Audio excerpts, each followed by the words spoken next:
Good morning. It is Friday, February 6th. It is 9 a.m. And we are continuing the testimony from the Joint Fiscal Office about pre-kindergarten that we were looking at 2 days ago. And Emily Byrne is joining us to finish out that testimony. And then we will continue the conversation on it next week. I'm sorry for the disruption in our usual Friday morning bill introduction protocols. We will also restart that next week. Emily. Hi. And then after the floor, we're going to do regional assessment districts. And this afternoon is joint fiscal. I encourage folks to hang out if you want to understand how the rural health money is going to work. Where will that? Remote. Maybe I'll make another public service.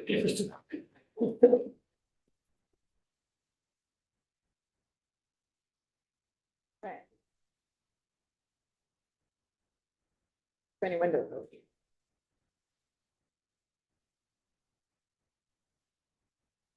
Come and jump in and start sharing. Yeah, the whole floor is yours. Awesome. Do what you will. Yes, Do you want us to do the same thing and email you questions? I think that makes sense. Right. So say we'll ask Emily clarifying questions and we'll collect big questions for future big questioning. Great. So for the record, Emily Byrne from the Joint Fiscal Office, here to talk about the language you all spoke about on Wednesday, and to talk a little bit about the public system in that language. Just to clarify, this presentation is based on the draft bill language we saw? Okay. As was the last one, I think. Yes. And Ezra helped a lot with a lot of the data analysis and putting together the presentation. So just wanted to give him a shout out. I could not have done this without his help, and Julia and Ted and Logan and 37% of the Joint Fiscal Office staff. So I'll jump right in. We'd like a pie chart on that for the next presentation. I can do that.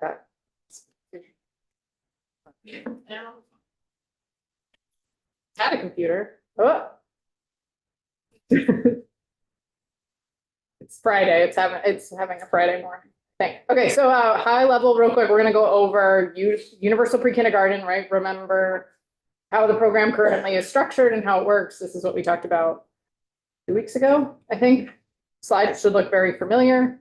Talk a little bit about the fiscal impacts of the proposed language and go through some very crude, for lack of a better term, analysis that we did to try to figure out sort of costs in the education fund for the public and private system currently.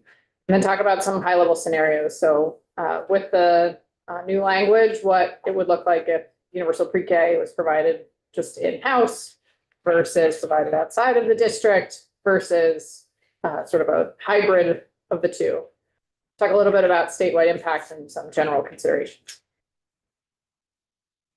So to recap, universal pre-kindergarten under current law, all districts are required to provide access to a publicly funded pre-K education for 10 hours per week for 35 weeks a year for parents that can secure a slot. So that slot at a pre-qualified program. So that can be in their school district or it can be at a community-based provider. But if the parent can't secure a slot, then there is no exchange of funds for universal pre-K. It's available to all 3, 4, and 5-year-olds not yet enrolled in kindergarten. It may be provided in that public or qualified provider space. And if a district doesn't offer a pre-K program, or if the parent chooses to enroll in a different pre-qualified program, either at a completely different public school or at a private provider, wherever, the district within Vermont, I should say, the district must pay the statewide universal pre-K tuition to the selected program. The tuition payment is part of a local district's education spending. And the public programs themselves, both offsetting revenue. So if you're receiving revenue from a different district for a kid that's not within your district from an outside district, or, and the expenses associated with tuition and the cost of operating your program in-house are part of an district's education spending. The existing pre-K weight, so under current law, the pre-K weight is negative 0.54. That's to reflect that it's only 10 hours a week. This means that if a child is enrolled in a pre-K program, regardless of where they attend, the district receives 0.46 in their long-term weighted ADM for each of the participating children. Depending on a pupil's characteristics, so English language learner, lower income, et cetera, they can receive additional weights. I'll note, just for when we were working on the pre-K report and working on a lot of this over the summer, in talking with school business managers and just anecdotal stuff that we learned, it's not clear that every district collects all the information on additional weights for pre-K students. So if you're just paying tuition, like there's not necessarily, some districts absolutely are and some aren't, but it appears both in looking at the data and just in the conversations that it's not consistent. That pre-K, that additional weights are being used by districts in their headcounts. And the impact this has on districts is different under current law in Act 73, right? Currently, 0.46 increases the district's tax capacity. Under Act 73, it's going to increase their education opportunity. So who pays for universal pre-kindergarten? If a child's enrolled in a universal pre-kindergarten program in a public school that's in their district, the cost to operate that program is part of the district's budget and it's treated like any other grade. If the child's enrolled at a pre-qualified program at either a private provider or at a different public school, the sending district pays that fixed amount for the 10 hours for 35 weeks out of the year to the program. In fiscal year 2025, we're going to use 2025 because that's what we have the most recent actual data for. The tuition rate was $3,884. It's part of the sending district's budget. And if the pupil attends the public school program at a different district, it's also part of the program itself will be an expense, but then the money that's coming from the home district is also offsetting revenue for that district. Sorry. Yeah, you're good. I'm getting confused between current law and the proposed language. Mhm. How is the current tuition rate calculated? I believe it was set in statute and that it's increased annually by the NIPA, the National, whatever NIPA stands for. Beautiful. The inflator, it's inflated every year.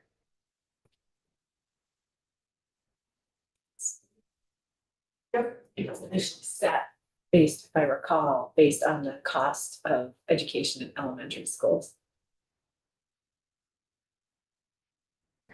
Fine. So in under Act 73, just as a quick reminder, the pre-K weights will correspond with funding amounts, contingently effective in Act 73. The district's long-term weighted average will dictate the education opportunity payment. This includes pre-K students and their associated weights. Under Act 73, based on the way that the current weights are written, the pre-K students will receive $6,915 in FY25 dollars, along with any other weights that a student qualifies for. So current spending on pre-K. So we did some analysis to try to figure out, and this has been one of the challenges with pre-K data, is like what is currently being spent in schools. I'll say this, I've said this to everybody that's talked to me about pre-K in the last 8 months, but I'll keep saying it. You've talked to one, if you know about one pre-K program, you know about one public pre-K program. I would say, if you know about one private program, you know about one private program, right? They are all different. They all have, everything is different about all of them, probably. And so we don't know what is offered in every individual SU and SD. That data hasn't been collected. I know it's part of conversations, but that needs to get figured out. Is what is everybody doing? What's the baseline? What is everybody doing right now? We know how many slots there are, but we don't know like how many hours or what those programs really look like. So what that does is that makes trying to analyze spending really challenging, right? So you can only kind of do it at a 30,000 foot level. Don't really know what's going on in individual districts. We can only make sort of gross generalizations about what's being spent per kid. So we received the 2025 spending information from the Agency of Education. In that sort of accounting data, it's coded, you know, these are pre-K expenses. We're able to do some analysis on what's being spent, but want to caveat it that it's not meant to be the amount that any one individual district is actually spending per kid on their pre-K programs. I shouldn't joke, but I will joke a little bit. When I was at the Agency of Education, we spent a lot of time working with districts on how they are coding their expenses and whether or not there's a more consistent way to do it. And in looking at this data, it was like, oh, it's still not consistent, right? Like that some you know, like I didn't spend a lot of time with the data. Again, Ezra and other folks spent way more time with it. But even in my brief thing, I was like, oh, that district coded that thing, but nobody else did. And that district coded that. And like, that's not unique to Vermont Public School District. That's any accounting anywhere in any situation. But that just should put that over the top of like, that makes this not like a perfect, this is not a science, it's an art. And, you know, I'm just going to throw that out there. You said you're not unique to Vermont school districts. Did you also imply unintentionally not unique to what other states do? Probably. Okay. Yeah, I mean, I was more thinking it's not unique to what every agency and department in state government does, right? Like I've been a business manager in different parts of state government. Like we did things differently in the two departments I worked in. Yeah, like accounting's has a little bit more art to it than people recognize sometimes. Good. Yeah. So anyway, we're gonna make some very generalized statements about the program costs, and they're not all the same, right? So it's like a hypothetical situation based on the data that we've got. So saying all that, yeah. And to add on that, so are we trying to make it consistent from school to school? That's what our result, we hope, will be. I think there has been a lot of progress made in trying to get more consistency. I know back when I was at AOE a long time ago, there was lots of conversations, but that's And that's a great question for the fiscal analysis folks from AOE who will be here on Tuesday afternoon.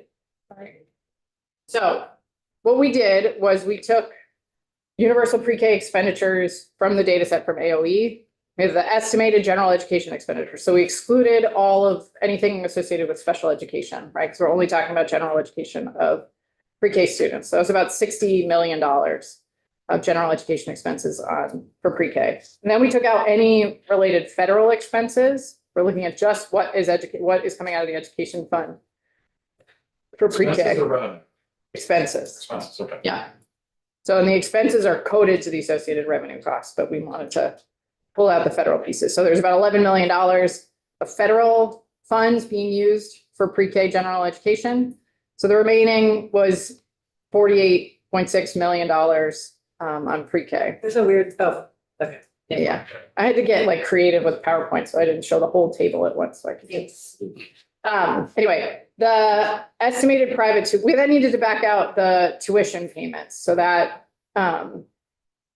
they're not, because if we want to look at just what's in the public setting, you want to take out all that money that's going out to the private providers. So that's about $14.9 million, leaving about $33.7 million of spending in the public system for public pre-K programs. That's what. Let's let her finish the whole slide. And I think this just repeats what I just said. So 33.7, taking out the federal expenditures and the tuition payments, only includes direct expenditures. And this does not include indirect or administrative costs.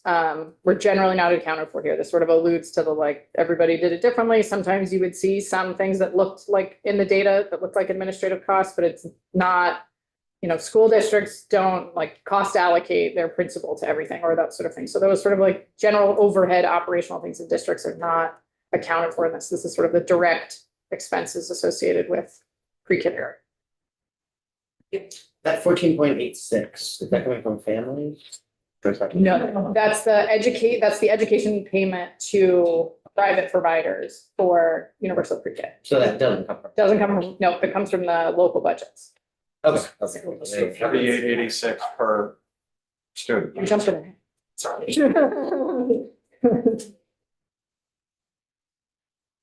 Yes, for people.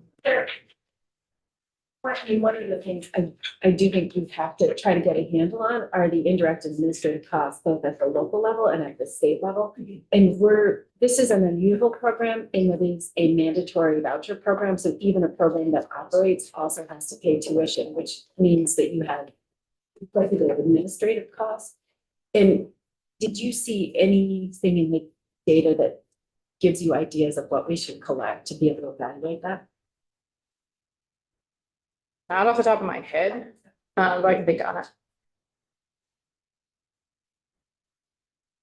Again, I didn't spend a lot of time, I was not that's okay, number one in the weeds on the data, but we can think on it. Should keep going? Okay. So in fiscal year 2025, AOE reported that there was 7,800 pre-K long-term PDM. Based on the fiscal year 25 tuition payments, and the number of students, we were able to back into an estimated 3,800 pre-K students that attended UPK at a private provider, leaving 3,900 students attending UPK in a public school. So this is just the math on how we did that. So we took the 14.86 million of private tuition divided by the UPK tuition rate to come up with the number of students that would reflect. So it's approximately half are in public schools and half are attending universal pre-K at private providers. But just to be clear, this is not total UPK expenditures. This is just tuition. This is just the tuition, yeah. Because there are administrative costs associated with those 394 Yes. and 380, Yeah. 3,826 students. This was just a way to sort of, because we don't know from the districts or from AOE how many kids are in private providers versus public providers. So we did this to try to back into that. So this is our best estimate of what that would be, solely based on the math of like, if tuition is 14 and the rate was this, then it must mean that they're paying for this many kids. Okay, going. So then with that, we took, back on the first slide, you'll remember there was $33.7 million worth of spending on, in the public setting. If we take the tuition out and the federal funds out, based on the math we did on the previous slide to calculate how many students are attending public programs, is about 3,900. You divide those two numbers together, you get approximately a per pupil cost for UPK students in the public programs of $8,400, almost $8,500. This doesn't make any assumptions about offsetting revenue associated with kids moving from one public school to another public school. And just a caveat, right? This is a simple numerical average, doesn't actually correspond to spending in a district. To Representative Holcomb's point, right? There doesn't tease out any detail around administrative costs for these programs, right? Like some schools are tagging their pre-K coordinator as a pre-K expense, and that's not direct instruction, that's administrative overhead. Are you done with your sentence? Yes. So I'm just curious about the denominator there, because every program that is providing public pre-K and we have the tuition data from the agency, is also likely supporting universal pre-K in a private provider. So I'm just curious about why you use the 3,974 student the denominator. So it's really just there were 7,800. If we do this and this math to come up with the number of tuition kids. I get that, Right. right? What you're doing is attributing total administrative costs to the kids who are publicly Yes, we are served. doing that. Yeah. So that's an allocation decision, which inflates the cost in public programs. Yes. And for the purposes of just figuring out how, like, this exercise was to figure out how many kids are in each space partially was part of it, right? Because we have if you take the tuition amount divided by the rate, you can come up with the number of kids, right? You're totally right that we're attributing all of the administrative and overhead costs to those public kids. That 84, that's why I think this $8,500 is shouldn't necessarily be used for anything in particular, because it's a loaded number, right? Because it's got all of the administrative costs with operating UPK for all of the students that are served, not just the public kids, and all of any other associated overhead with that, with those kids in that number. So that number is, but it's what the public schools. Yeah, it's what the public schools are spending. There's no real way to, given the data that we have and the information, there's no real way to slice the admin, like to tag admin costs, all of them, because we don't know the admin versus not admin. It's not a perfect analysis by any stretch. And we have two choices here, right? Like we can have analysis that's not perfect and name all the assumptions, or we can have no analysis at all. I totally agree. This goes back to, I think, the presentation that was made by JFO the other day, that sometimes what the analysis tells us is nothing.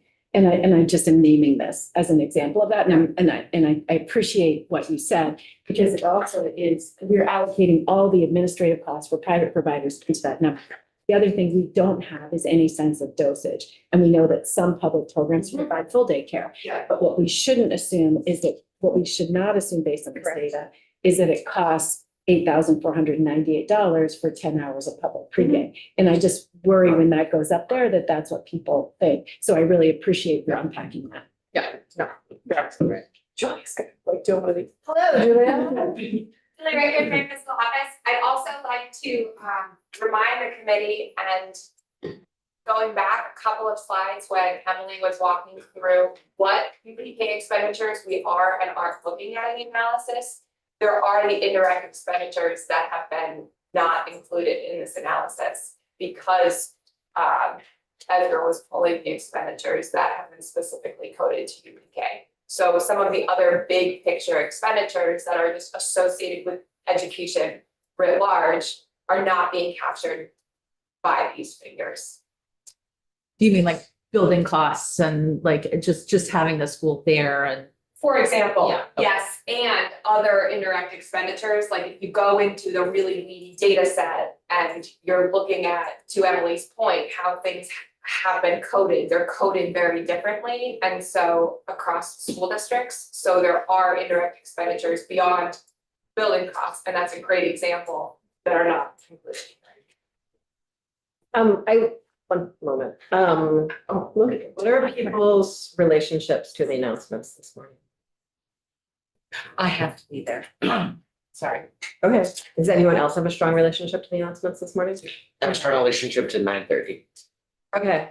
It's coming right up. I can come back. I have a pretty free day, but you probably don't have a We don't free have day. a free day. Why don't we do a couple more? Pages. Yeah. Representative Holcomb, did you have?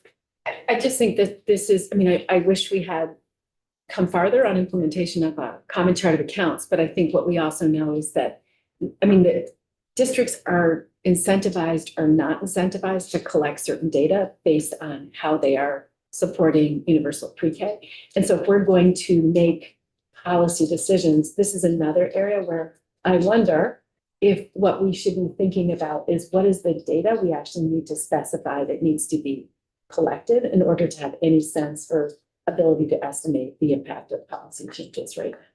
Because if, depending on who you are, where you sit in the state, what your capacity is in the elementary building, how close you are to other programs, are going to collect different data because it's material.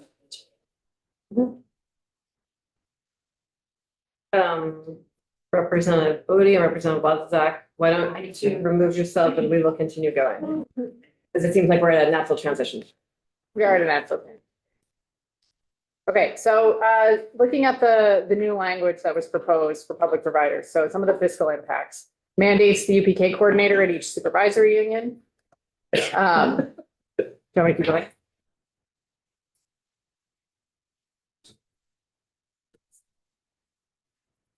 Okay, changing the availability of UPK to just 4 and 5-year-olds not enrolled in kindergarten, 3-year-olds are no longer eligible. The UPK students now receive a weight of 0, so a long-term ADM of 1. And they receive the full base amount in Act 73 and any other weights that they qualify for. And only the students counted in the public program would be, or students enrolled in the public program would be counted in the long-term ADM. And the student space and weights would follow them if they went to a different public program. I don't know, this is also a good breaking point to do the scenarios. I can either go fast through scenarios or I can come back and do scenarios. I have a question, if that helps. Okay, well, what does that mean, the 3-year-olds are no longer eligible? I believe that's what the language, the proposed language just says. Representative Hall? Was data ever collected? There was a question about red shirting several years ago. Has that ever, have people ever? No one knows what redshirting is. Sorry. Parents placing children into pre-kindergarten who are 5 and who are eligible for kindergarten, but choosing to maintain them. It's common practice in some places, but I don't know if that was ever done to understand how much duplication there is in that 5-year-olds. I'm not sure. I also don't know how you deal with the count on October 1, but kids being born in September who have turned 5 before October 1, when the enrollment date is September 1, right? Only I have friends whose kids, right, were 5 before the count, like. And it's just because the language in 166 does not align with how public schools manage enrollment.